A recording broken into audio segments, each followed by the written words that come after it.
biznes soliqlar hisobiga yashab kelayotgan holatlar borligidan xabaringiz bormidi? Zan tashkilot tomonidan soliq auditi o'tkazilganda ba'zi tashkilotlarda daromad bor, lekin haqiqatda hisob-kitob qilinganda barcha daromadlar soliq yashirilishi hisobiga paydo bo'lganligi aniqlandi.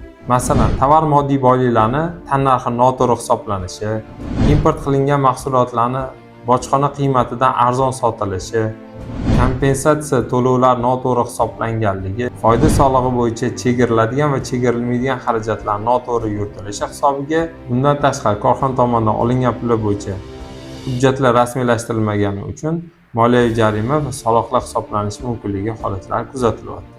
Ushbu soliq va jarimalarni hisoblaganimizda korxonaning jami daromadlaridan ham katta summa chiqib ketish holatlari kuzatilyapti. Agar sizda korxonangiz bo'yicha ko'ningiz to'lmayotgan bo'lsa yoki qanaqadir savollar bo'lsa yoki hech kimga yeta olmaydigan qanaqadir muammongiz bo'lsa, bizga bemalol murojaat qilib, savollaringizga javob topishingiz mumkin.